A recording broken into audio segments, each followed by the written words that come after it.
오늘은 이제 두 번째 시간에, 그러면 그 런던에 가면 이제 여러 가지, 여러분들이 웨스트민스터나 뭐 빅벤이나 세인트폴 성당이나 여러분 미술관 중에 테이트 모던이나 박물관은 대형 박물관, 옛날 분들은 대형 박물관이라고 하죠. 그죠, 회장님? 지금은 영국 박물관이라고 합니다. 대형 아니면 뭐 영국을 되게 우상화하는 것 같아서 지금은 그냥 브리티시 뮤지엄. 그런 여러 가지의 랜드마크와 명소가 있는데, 오늘 오늘 시간은 그 중에서 그럼 랜드마크라는 거는 뭐냐, 어떤 게 있을까 하는 거에 대한 소개를 하고, 다음 주에는 좀 관광적인 명소에 대해서 좀 하겠습니다. 그래서 그 랜드마크가 상징하는 거는 단지 그 공간이, 그 건물이, 그 어떤 공간들이 단지 멋있고 화려하기 때문이 아니라, 영국의 랜드마크는 저는 제가 쓴 책들의 대부분의 랜드마크는 스토리가 있는 공간들을 랜드마크로 저는 정해봤습니다.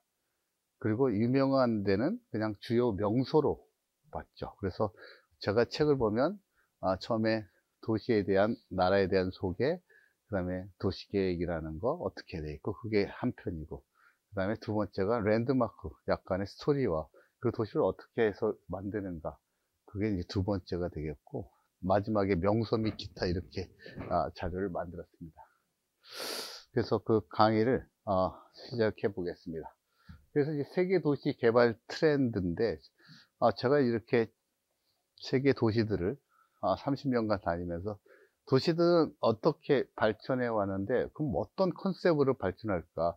서울도 2030 계획이 있고, 다 나라마다 10년, 뭐 이렇게 5년, 짧게는 이렇게 20년 계획이 있죠.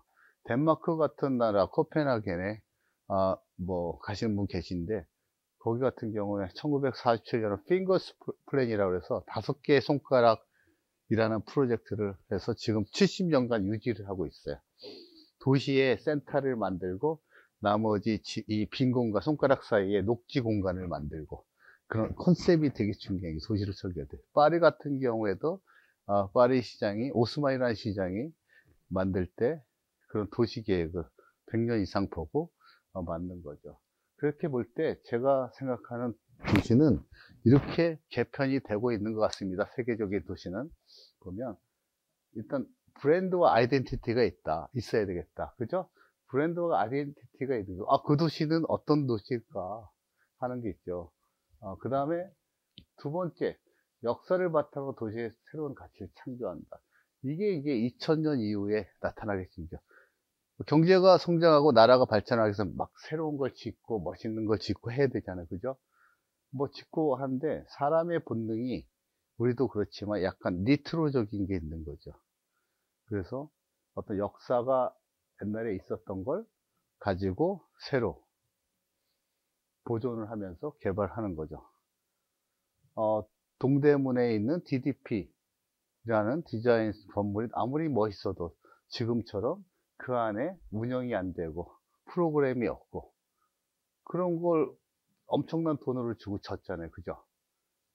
차라리 1980년대, 70년대 대한민국에서 자랑하는 고교 야구대에 유명했던 최동원이나 그런 사람들의 포스터도 넣고, 그런 사람의 영상을 넣고, 그런 사람들이 추억했던 전광판을 놨었다면, 이 얘기는 제가 뭐 많이 언론에도 얘기한 거고, 경복궁이라는 자리에 밀어서 엄청난 중앙박물관을 짓는 것도 중요하지만, 일본이 한국에 이렇게 왔을 때, 콜로나이즈, 식민지화 할 때 약간의 공간을 놓고 중앙청의 일부를 남겨놔서 소리한다는 거. 그게 그 사람이 나쁘다는 게 아니라, 역사라는 건 그런 데 있기 때문에 우리가 그런 거죠. 전주에 가면 한옥마을이 있는데 한복 입고 돌아다니는 게 중요한 게 아니고, 어딘가나 스테이해서 뭔가 들을 필요성이 있는데, 그런 데가 몇 군데 없죠. 저도 몇 번 가면 그냥 먹는 거야. 배만 나오고. 그래서 저는 그런 근데 세계적인 도시들은 그런 과거의 역사를 바탕으로 새로운 가치를 창출해요. 특히 유럽이란 나라는 역사가 오래됐잖아요. 그래서 제 책에도 썼지만, 많은 학자들은 그런 역사가 주는 경제적인 이득은 되게 무형적이지만, 그거는 무고하게 추구할 수 있는 거죠. 스토리라는 건. 새로 짓지도 않고. 그 다음에 세 번째는 이제 포용적이고 균형 발전의 도시 재생을 한다. 우리나라도 인구의 5천만 명 중에 약 700만 명이 이제 외국 국적을 가진 분들이죠. 일명 우리가 얘기하는 다문화. 이제 세계는 어느 단일 민족으로 가기가 너무 힘든 거죠, 도시라는 게. 그래서 뭐 유럽의 세계에서 젊은이들이 가장 살기 좋고 일하고 싶은 도시들 얘기하면 베를린을 첫 번째에 암스테르담을 뽑는 이유는 그 도시가 파리나 뉴욕이나 뭐 이런 도시들보다 더 훌륭해서가 아니라 포용적인 정책을 쓰는 거지. 그걸 영어로 인클루시브라고 하는데, 그런 사람들. 결국 도시는 우리가 자체적으로 가지고 있는 자원은 인적 자원을 가지고 발전할 수가 없는 거죠. 그래서 네덜란드 한 4, 5년 전에 5년 정도 시장을 만들어서 여성 시장인데, 그 암스테르담 시장이 저한테 그런 표현을 하더라고요. 마그넷 오브 탤런트. 마그넷이 자석이잖아요, 그죠? 우리 암스테르담에는 인적 자원이 그렇게 많지 않아요. 세계의 인재들을 모아야 되는 거죠, 자석처럼. 그럴 수 있는 환경을 만들어줘야겠다, 무수한 인재들을. 그래서 그걸 엑스팻이라고 하는데, EXPAT. 오스트리아도 그렇고 유럽의 도시들은 무수하다고 생각하는 창의적인 어떤 인재들을 잘 정착할 수 있도록 임대료도 싸게 해주고 공간을 주고, 그런 제도를 잘하는 게 베를린하고, 제가 보니까 비엔나, 제가 가본 도시 중에서 암스테르담 이런 도시들이 잘 하더라고요. 그래서 그런 외국인이나 포용적이고 균형발전 도시 생활하고, 그 다음에 통합된 도시 인프라를 조성해서 재생한다. 여러분 싱가포르 가시면 마리나 베이 샌즈 MBS에서 쭉 걸어서 다닐 수 있게 생각했잖아요, 가보시면. 그죠? 그게 되게 중요한 거죠. 걸어서 도시를 이렇게 걸 수 있는, 단절되지 않고 어떤 인프라라는 거죠. 우리가 지방을 가면, 경주역을 가면은 경주역 SRT나 KTX 타고 가면 경주 시내까지 택시 타고 한 20분 가야 돼. 몇만 원 내고. 그렇죠. 울산역에 가면 택시 타고 울산 시내 몇만 원. 왜 그러는 거죠? 가운데 있어야죠. 그죠? 도시 안에 있어서 인접성이 되고 통합된 인프라를 해야 되는 거고.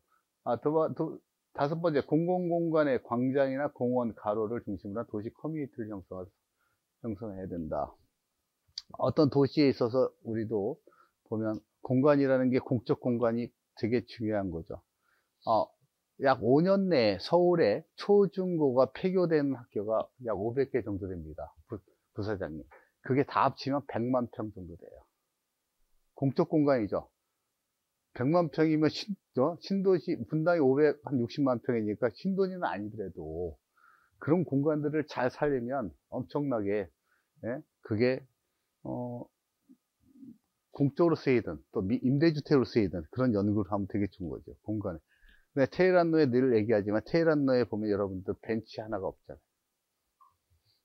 왜 벤치가 없는 거예요?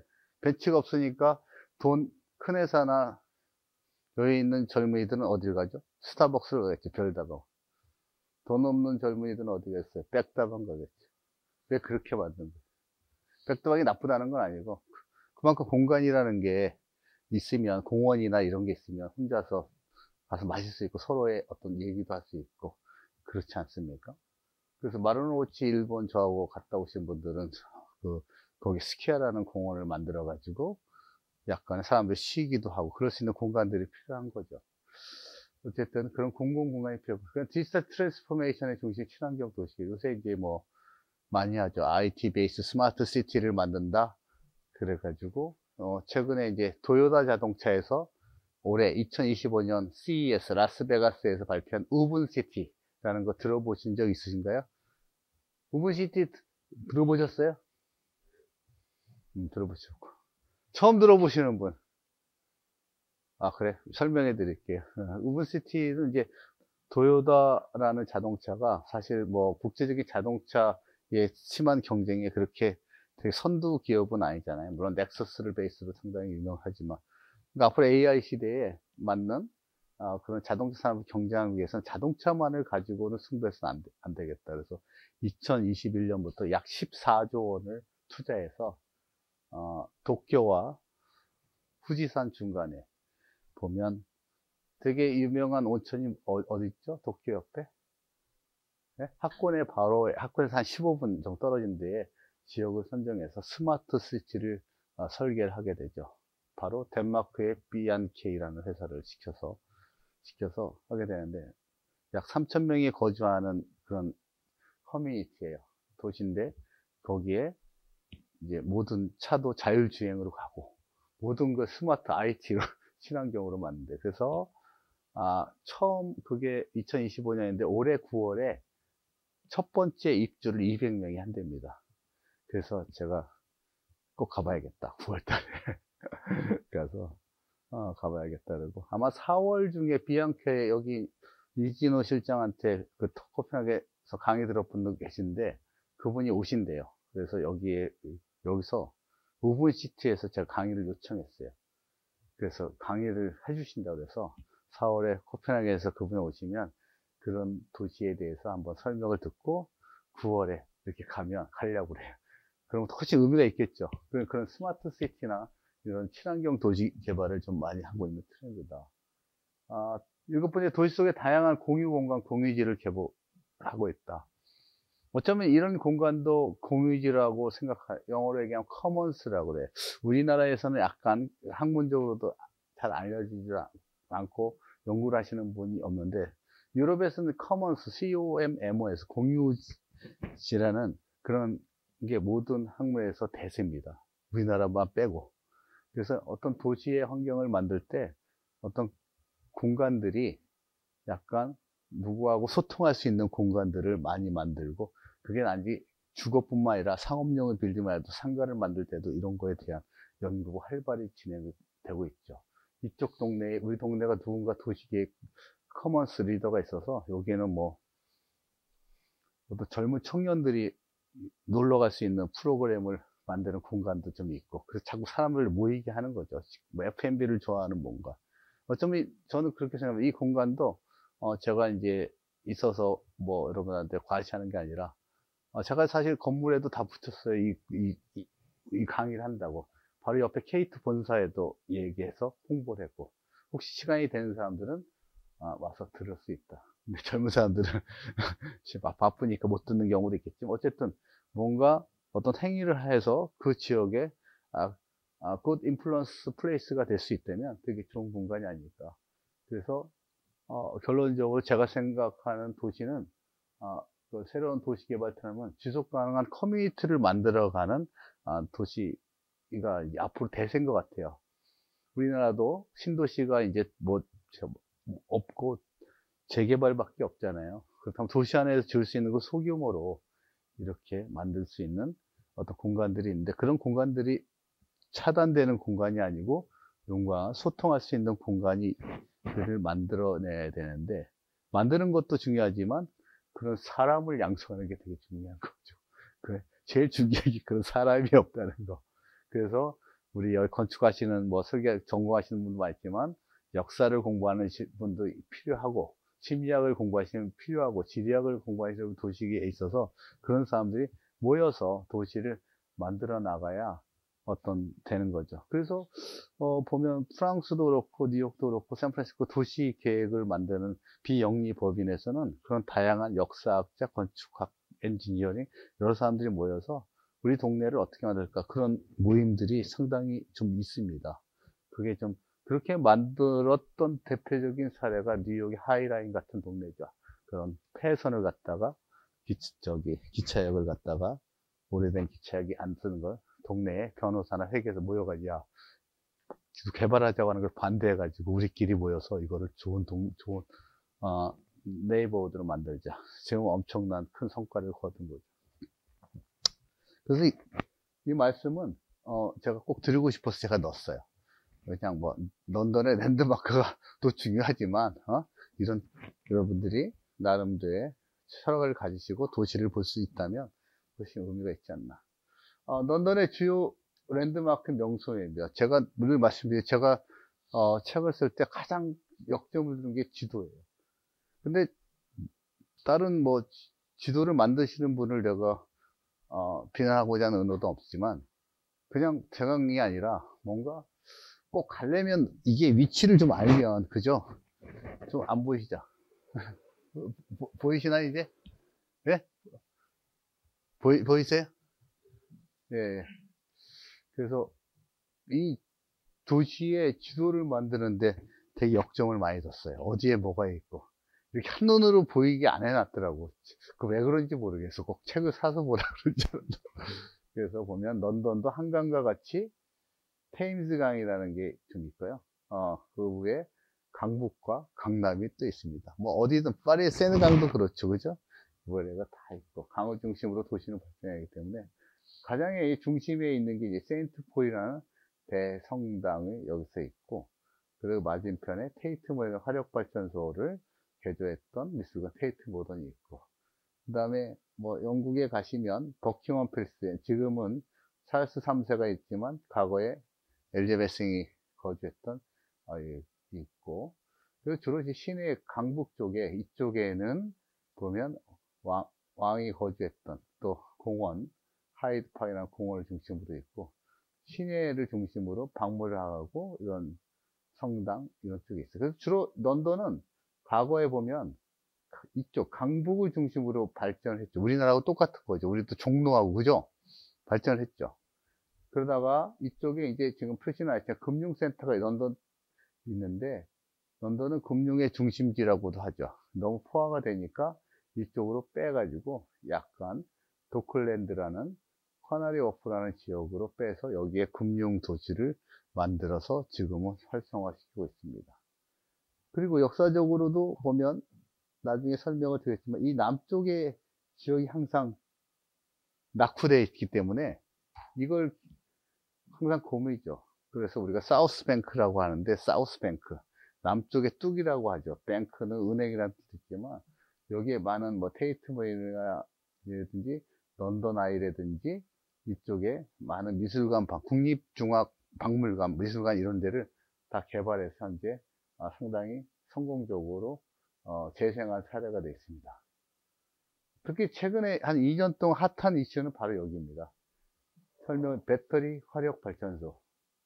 1933년도에 만들어졌던 이런 발전소를 갖다가 애플하고 되게 애플의 어디 유럽 본사도 들어오고, 또한 복합 단지 쇼핑, 그래서 상당히 2년 전에 오픈했는데 여기도 상당히 핫한 지역으로 최근에 좀 떨어져 있지만 공원 바로 옆에 있어서 핫한 지역으로 있고, 뭐 그린위치 천문대라고 우리가 영시 기준으로 하는 데 있죠. 바로 이쪽에 위치하고 있습니다. 그리고 대강 어떤 도시를 갈 때 대강 요 정도 뭐가 있을까 하는 걸 갖다가 이렇게 지도를 하면 되게 여러분들이 저기 제 책에 있어요. 안 찍으셔도 제 책에 있으니까. 책 사셨죠? 안 사신 거예요? 저기 책 살 돈 없어 저한테 얘기해서 제가 한 권 살짝 드릴 수도 있어요. 자, 먼저 첫 번째 얘기를 하겠습니다. 우리 한강처럼 런던에는 테임스 강이라는 거 있죠. 영국에서 두 번째로 긴 강입니다. 길이가 346km나 돼가지고, 여러분들 아는 이제 여기가 런던인데 옥스포드라고 알죠? 여러분들 대학으로 유명하죠. 영국은 뭐 캠브리지 대학 있고 옥스포드 대학인데, 그 위에 옥스포드 캐나다를 써서 여기까지 레첼드까지 시작해서 346km까지 가는 선입니다. 그래서 런던을 남과 북으로 가는 심리적 경계선이다. 거기에 약 32개의 다리가 있고, 런던 인구의 60%가 이 강 주변에 살고 있습니다. 그게 이제 런던입니다. 그래서 테임스 강을 흘러서 여기 보시면 타워 브릿지가 있고, 그죠? 그 다음에 사드라는 초고층 빌딩이 있고, 워키토키 빌딩이 있고, 그래서 여러분들이 보면 이쪽이 강남, 이쪽이 강북을 중심으로 이렇게 테임스 강이 흐르고 있습니다. 그래서 이 다리를 좀 설명을 하면, 우리도 우리나라 다리도 다 잘 못 외우는데, 그죠? 저도, 양화대교, 잘 모르는데, 주요 다리를 제가 이렇게 해서 빨간색으로 좀 표시를 했어요. 가시면, 이런 다리는 좀 의미가 있다. 그래서, 여기 보면 1번이 웨스트민스터라는 우리가 국회의사당이 있어요. 거기 보면 웨스트민스터 다리가 있고요. 그 다음에 이제 여러분 이분 누구세요? 아시는 분? 네? 물어봐야지. 이분은 누구예요? 네? 네? 로버트 테일러. 여기 써있잖아. 그래서 보면, 우리 회장이 보셨죠? 예수라는 영화, 워털루 브릿지를 배경으로 예수라는 영화를, 이 워털루입니다. 이 유명한 영화. 사실, 워털루라는 도시는 실제로 어디 있어요? 아시는 분? 워털루라는 얘기를 많이 들어보셨나요? 워털루. 어디? 예? 노르웨이? 우리 김수효 학생, 우리 이제 어머님을 대신해서 공부하러 오셨어요? 우리 시험 보는데 잘해야 돼요. 알았죠? 시험 보니까 못하면 하나 틀리면 한 대야. 자도 가져왔어. 우리 워털루, 우리 부사님이 들어보셨죠? 워털루. 워털루 하면 어떤 생각을 가지고 있는지. 아바노래. 거기 아바노래 하죠. 그 워털루라는 도시는 벨기에라는 나라의 도시입니다. 왜 그러냐면, 이제, 나중에 프랑스 편에서 나폴레옹 하면서, 설명을 드렸지만, 나폴레옹이라는 분이 워털루에서 전쟁에 져가지고 저기 갔죠. 유배를 당했던. 그래서 영국에서 워털루에서 벨기에에서 브뤼셀에서 약 40분 정도 떨어진 도시에 그 워털루 도시에 그래서 전쟁을 해서 영국이 이기게 되죠. 그래서 그 기념으로 그 다리 이름을 워털루라고 했습니다. 그 예수에 나오는 그 다리가 이제 그래서 사람들의 많은 연인들이 그 워털루 다리에서 그 예수의 어떤 비비안이하고 로버트 테일러의 어떤 사랑하는 그런 장면들을 보고 많이 가죠. 그 다음에 이제 밀레니엄 브릿지라고 이제 세인트폴하고 그 테이트 모던하고 연결한 다리가 있어요. 김정은 대표님 걸어보셨잖아요, 그죠? 그 다리가 있고, 그 다음에 이제 런지라고 또 이제 이쪽에 있고, 마지막에 타워 브릿지가 이렇게 있습니다. 이 다리가 되게 많은데 제가 이렇게 표시해 준 다리 한 번씩 가보시면 맛집이 아니고 추천 다리라고 그래야 되나요? 잘 아는데 그랬습니다. 그래서 테이즈 강변을 개발하게 된 배경은 마찬가지로 산업혁명 이후에도 강이 되게 많이 오염이 되잖아요, 그죠? 그래서 그런 오염에서 개선하기 위해서 1980년부터 개발 사업을 좀 추진하죠. 그래서 테임스강의 이제 오염뿐만 아니라 핵심 주제는 레저와 관광이죠. 그래서 우리도 사실 되게 아쉽잖아요. 한강이란 그 좋은 강을 가지고 그렇게 관광이 활성화되지 않는 거가 저는 좀 되게 아쉬운데 부사님 왜 그런 거예요? 저는 잘 모르겠는데. 그래서 좀 우리도 한강이란 더 멋있는데 그런 스토리에 의해서 만들어서 2003년도 인바이러먼트 에이전시가 계획을 참가해서 이런 걸 하려면 항상 반대하는 사람이 누굽니까, 회장님? 환경론자죠. 환경 에이전시가 출발해서 그럼 환경을 침해하지 않으면서 그러면 그쪽에서 네가 어떻게 해라. 그래서 한 70개 이상 그렇게 계획을 수립해서 텐스가 개발을 이제 시도를 한 거죠. 그래서 가장 중요한 게 우리 한강 옆에 압구정 한대 아파트가 있을 게 아니라 근데 첫 단추를 이제 잘 끼워야 되는데, 그죠? 공간에 거기는 약간의 오픈 스페이스 바를 많이 두는데 그런 오픈 스페이스 비율을 증가시키고 또 녹지 대여를 상당히 높이는 정책을 필요했습니다. 그 중에서 아까 보면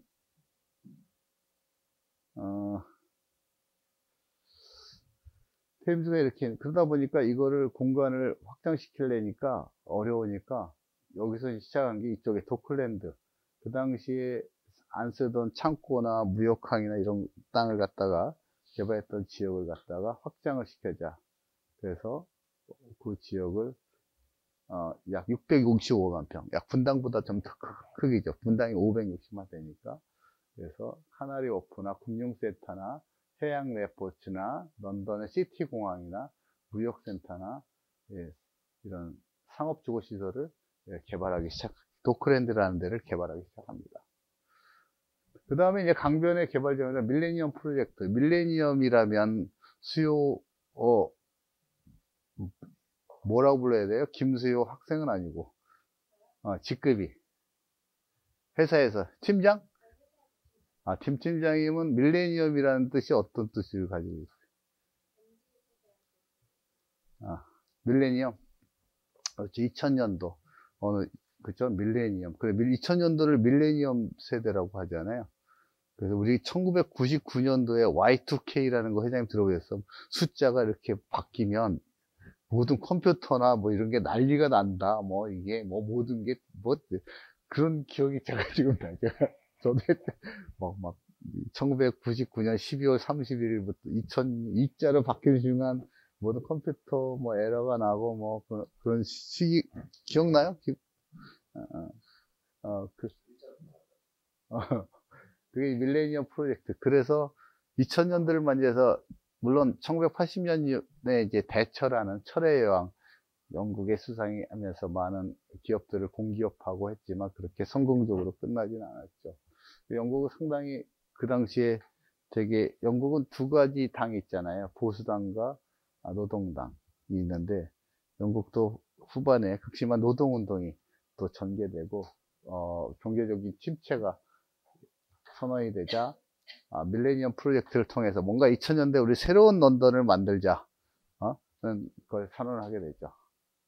그래서 런던에 뭐 런던 아이라든지 밀레니엄 돔이라든지 밀레니엄 브릿지라든지 뭐 테이트 박물관 건설들을 약 50가지 테마를 가지고 이렇게 하는 거죠.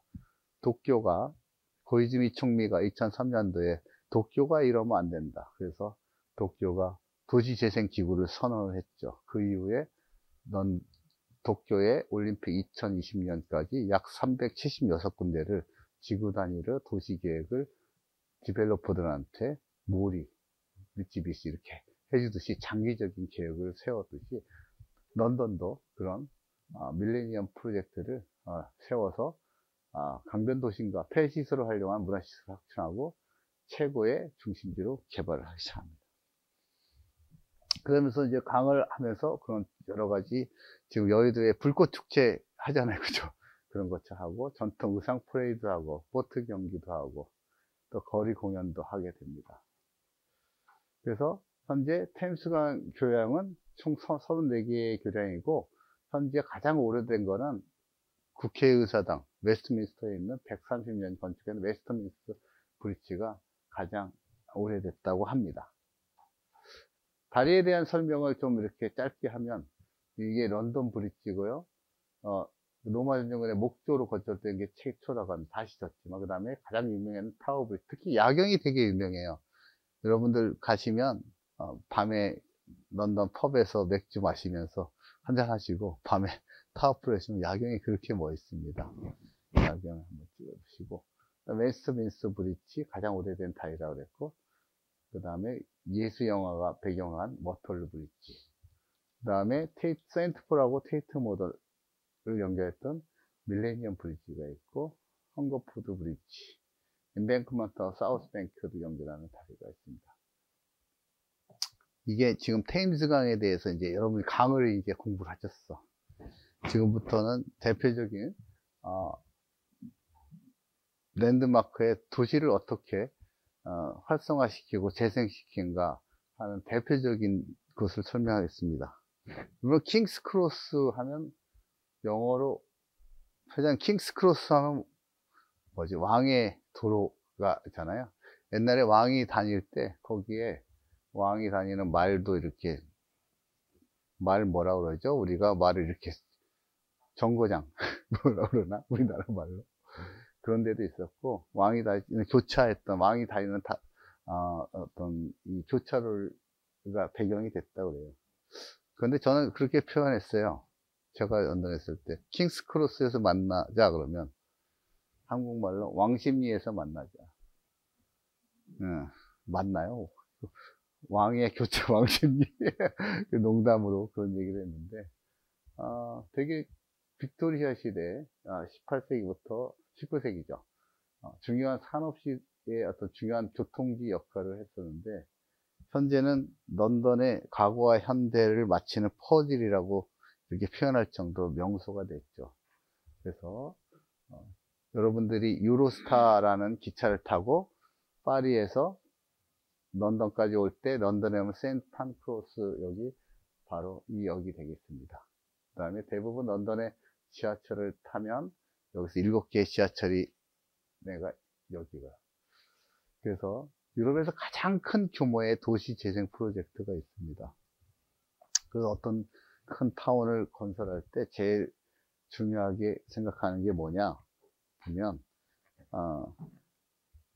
위치는 런던의 시내인데 약간 북쪽에 있죠. 킹스 크로스, 그죠? 리젠트 파크, 영국 도서관 옆에 이렇게 있죠. 영국 박물관. 아까 말씀드린 대형 박물관이라는 옛날 분들은 너무 많이 했어요. 대형 박물관. 영국을 되게, 그러니까 영국에 간 주재원들이, 대사들이, 영국이 제일 큰 나라야. 대영 제국이라고 표현하잖아요. 그 표현이 말도 안 돼. 지금 영국이 무슨 대영 제국이야. 근데 어쨌든, 그래서 영국 방사서 이 킹스 크로스가 위치가 여기 있습니다. 아까 이제 지리적인 개념을 좀 여러분들이 아시면 여행할 때 되게 도움이 되겠죠. 하이드 팍이 있고, 이제 카나리 워프가 있고, 타워 오브 런던 이거 타워 브릿지니까 이쪽에 있습니다. 그래서 이게 전체 그 킹스 크로스의 개발 부지인데 최근에 가장 최근입니다. 이렇게 색깔 녹색 있죠? 여기가 이제 런던의 구글에서 헤드쿼터를 지금 완공하고 있습니다.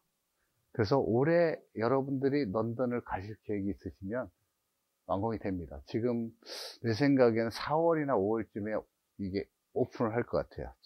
제가 갈 때마다 오픈하는데, 그래서 제가 이제 뭐 3,000명의 직업을 만들어놓는 핵심 지역으로, 이렇게 옛날에 석탄이나 이런 오래된 지역에 구글이라는 데가, 그죠? 거기에 짱 박힌다. 좀 이상하잖아요. 그죠? 좀 좋은 데다가 좋은 뭐 테란노에 좋은 데다 해야 되는데, 한번 보실래요? 전체적인 지역을. 킹스 크로스입니다. 지금 이게 구글의 현재의 모습입니다. 거의 완공된.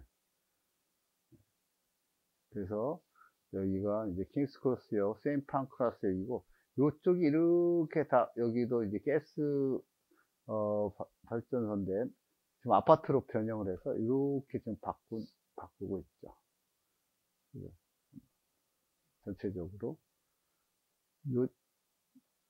여기에 이제 보면 이제 세인트 마티스라는 그런 대학도 있고, 컴팩트하게 만들었습니다. 그래서 킹스 크로스 프로젝트는 약 4조 2천억 정도 들었답니다. 그래서 2007년도에 정부의 토지 매각과 사업을 추진했고, 런던의 운송진시부터 2006년부터 개발 중에서 현재까지도 하고 있어요. 그래서 아까 말씀드린 데는 파리하고 연결한 세인트 판크로스 인터내셔널 기차역과 킹스 크로스 스테이션이 2개 여기 있고, 또 6개의 철도가 교체하고 있습니다. 전체적으로 74만이니까 한 3, 4만 평 되겠죠. 그죠? 땅이 50개의 건물이 들어섰고, 뭐 이런 20개의 거리, 이런 광장이 들었습니다. 뭐 자세한 내용은 제가 책에 있으니까 설명을 드리고, 그래서 2001년도에 아르헨티나 개발 파트너로 선정이 돼서 지역사회, 정부, 다른 이해관계들과 심도 있는 연구와 상담을 진행해서 2007년도에 공사가 시작이 되었습니다. 그래서 첫 번째 한 게, 이 친구의 어떤 도시나 지역을 만들 때 가장 여러분들이 도시를 다니면 사람들을 보게 되죠. 우리가 사람을 이렇게 보게 될 때 그 도시가, 부산을 갔는데 나이 드신 분만 있다, 도시에. 그 별로, 아니, 나이 드신 분이 나쁘다는 게 아니고, 보다 약간 젊은 사람들이 있거나, 그럼 좀 기분이 좋잖아요. 그죠? 도시를 볼 때. 이 도시를 가장 역점인 게, 그 도시에 뭘 유치를 할 것인가. 그래서 유럽의 제일 유명한 게 유니버시티 오브 아트 런던, 세인트 마틴이라는 유명한 예술대학을 유치하게 되죠. 그러면 아무래도 그 젊은 사람들이 많이 왔다 갔다 하죠. 가보셨어요? 저기? 시카고 미대 나오셨어요. 미술이니까 이쪽 안 가보셨죠? 런던 쪽에. 그러니까 뭐 시카고 미대처럼 화려한 데가 있는 게 아니고 정말 옛날 오래된 150년 된 건물 안에 그 미술학교가 있어. 김정은 대표님 탁구 친 기억나실 거예요. 가서. 그래서 또한 호텔 구글이라든지 루이비통이라든지 유니버설 바스 같은 회사, 세계적인 회사들을 유치하게 되는 거죠. 그래서 역사적인 기차역을 지역 승강역으로 뒷받침하고 경제성보다는 일단 지역사회를 어떻게 잘 만들 것이냐는 포커스를 둔 게 제일 그 중요한 의미입니다. 그 중에서 이제 해리포터와 부와 킹스크로스에 해리포터 너무 아시죠? 그래서 이 해리포터를 제가 가져온 거예요. 우리가 킹스크로스역에 9와 4분의 3 9 and 3rd 그죠? 그 해리포터 처음 나오면 이게 들어가는 장면, 해리포터 보신 분 계세요? 별거 아닌데 이 하나 가지고 사람들이 사진 찍고, 우미 같은 경우에는 이 하나 가지고 저기 광구에다가 해놔가지고 뭐 몇십억을 벌었다고 하는데, 그만큼 스토리가 되게 중요한 거죠. 그래서 여러분들 보면 이게 사람들이 이렇게 줄 서서 별거 아닌데 그때 촬영했던 그 역 스토리화해서 한 거죠. 그때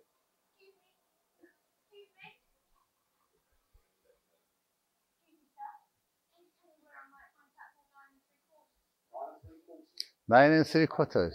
그거들 바로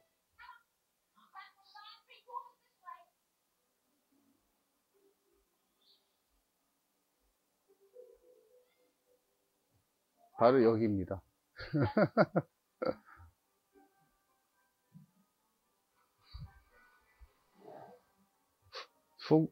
호그와트라는 마법 학교에 가기 위해서 하는 거고, 또 영화를 계속 보면 안 되니까.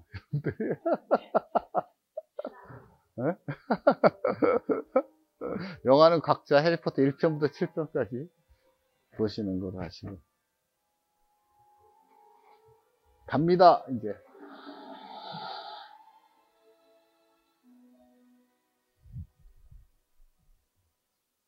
그래서 여러분들이 보면, 기억나시죠? 예, 다시 봐도, 바로 그 기차가 이 앞에 있습니다. 엄청나게 어렵게 구한, 여러분들이 살래야 살 수가 없는 기차입니다. 기차 유치원이 저쪽에 있으니까 혹시 탐이 나시는 분은, 나중에 이게, 사람이 그런 것 같아요. 약간 영어로 에딕티드라고 그러나? 이렇게 빠져들다라고 하는데. 막, 이게 너무 저한테는 의미가 있어서 빠져들어서 이 기차를 어떻게 사야 될까 해서 많은 미국의 사이트, 유럽의 사이트를 다 뒤졌어. 모델 사이트, 모델 회사 있잖아요. 모델링 만드는데. 없어. 아니, 뭐, 런던도 뭐, 우연하게 리버풀에 그 조그만 가게에 딱 있는 거야. 어휴. 그러니까 사람이 열심히 하다 보면 그게 생기는 것 같아요. 세렌디피티처럼 좋은 일이 생기는 것 같아요. 가격으로는 그렇게 한 3, 40만원? 뭐, 기억이 잘 안 나는데. 그게 싸진 않았던 기억인데. 그래서 이걸 내가 들고 딱 여기다. 보고 여러분, 해리포터라는 시는 영국에서 되게 중요한 얘기죠. 작가가 누구죠? 작가? 아시는 분? 네? 네? 예. J.K. 롤링스, 그죠? 원래 K라는 거, 원래, 맞아요. 조 롤링이 맞아요. 맞는데, 할머니, 이게 소설을 발행할 때 너무 이니셜이 하나니까, 우리나라처럼 외자면 좀 그렇다 그래서, 그 K 할머니 이름을 따가지고 롤링스 그런 거죠. 정말 유명한 사람이 되셨죠. 그분의 인생도 파란만장한 거죠. 나중에 기회가 되면 롤링스라는 사람의 개인에 대해서 나중에 얘기할 기회를 드리면 상당히 어렵게 어머니를 잊어버리고 맨체스터에서 스코틀랜드로 가고 남편하고 포르투갈의 남편하고 이혼하고 그 에딘버러 에서 정부 국가가 주는 보조금으로 받으면서 그 커피 엘리펀트라는 카페에서 이제 쓰기 시작해가지고 그러니까 상당히 역경이 한 7년 동안 되게 많았던 여자분이에요. 근데 그분이 한테 얘기 중에서 제일 재밌는 얘기. 우리가 커피숍에서 많이 공부를 하잖아, 학생들이. 그분이 그런 얘기를 해요. 그래서 자기가 이 소설을 쓸 때 약간의 소음과 약간의 사람들이 지나가고 그런 속에서 잘 써졌대요. 그러니까 우리 학생들이 카페에서 공부 열심히 하는 거 너무 나오라죠. 그런 얘기를 해요. 하여튼 나중에 롤링스라는 사람에 대해서 한번 우리가 이 강의를 제가 5년 동안 하기 때문에 스코틀랜드 편에서 상당히 많이 자세히 했습니다. 이 강의는 5년간 하는 겁니다. 50개 도시를 제가 마음을 먹어서. 여러분 5년간 강의 들을 수 있나요? 그때까지 건강하셔야 되는데. 제가 최근 13개 도시를 썼지만 사실 가지고 있는 도시는 270개인데 다는 못하고 한 50개 도시 정도 그냥 그래도 수유 학생은 들을 것 같아요. 5년 동안. 그죠? 수유 학생이 아니고 영디벨로퍼 4기를 우수한 성적으로 졸업을 했고 나이 꽤 있는데 학생이라 그러니까 좀 이상해. 팀장이 나중에 스코틀랜드 편에 강의할 때 한번 또 해리포터에 대해서 얘기를 하겠습니다. 그래서 이 해리포터의 하나로만으로도 그 나라의 어떤 경제적인 부를 창출하는구나 그런 걸 느꼈어요. 해리포터 역에 킹스크로스 역에 가장 이거 디자인한 거고 구와 4분의 3이 바로 여기입니다. 이쪽이었고 한번 꼭 가보세요. 그 중에서 킹스크로스 개발하는 중에서 좀 빨리 가면 캐널 뚝에 여기에 있는 강 옆에 약간 정원 같은 걸 만들어 가지고 어떤 그레나리스 키웠는데 여기에 사람들이 앉아서 보기도 하고 특히 큰 윈블던 테니스 경기장 같은 게 하면 이쪽에 스크린을 열고 사람들이 보기도 하죠. 아까 얘기한 센트럴 세인트 마틴 학교 알죠? 세인트 마틴 학교 영국의 파슨스 벨기에 엔트워프 광예술학교 세계 3대 패션 스쿨이죠. 그래서 이 대학을 여기에 옛날 된 건물에 정말 아트적인 학생들이 매일 왔다 갔다 하니까 도시가 얼마나 살아있는 거 얘기했어요. 그 다음에 이제 우리 토마스 헤드윅, 영국이 자랑하는 레오나르도 다빈치, 토마스 헤드윅이 그 안에다가 석탄 저장고였어요. 둘이 입술이 비슷하고 해서 키싱 루프라고 해요. 키스하고 있는 그래서 여기에 보면 여기에 이제 삼성전자가 들어가 있죠. 플래그십이 들어가 있고 구글도 들어가 있고 이렇게 밑에는 뭐 여러 가지 다양한 매장과 F&B들이 들어가 있습니다. 그래서 요게 한 6년 전에 완공을 했고 석탄 야적장을 문화상업공간으로 바꾼 사례가 되겠습니다. 그래서 패션쇼, 무대, 쿠킹쇼, 콘서트, 복합공간으로 많이 활용하고 있다고 할 수 있습니다. 아까 말씀드렸죠. 구글 킹스크로스 본사가 이것도 이제 헤드윅하고 덴마크의 코펜하겐의 비안케이 같이 콜라보레이션 설계를 했어요. 부사님 한번 꼭 가보세요. 나는 꼭 강추. 이게 길이가 300m고 옥상 정원이 있고 랜드마크적인 건물을 두고 있습니다. 그래서 킹스크로스는 이제 여러 가지 개발할 때 방향이 혁신과 기술을 중심지에 해야겠다. 그래서 아까 구글과 같은 IT 기업들을 유치하겠죠. 고급 인재를 유치하고 세인트 마틴 스쿨이라든지 혈기 있는 도시 네트워크를 상승하고 지속적으로 이용되는 장소라고 또 다 걸어서 다닐 수 있게끔 커넥티드한 연결을 만들었던 것 같습니다.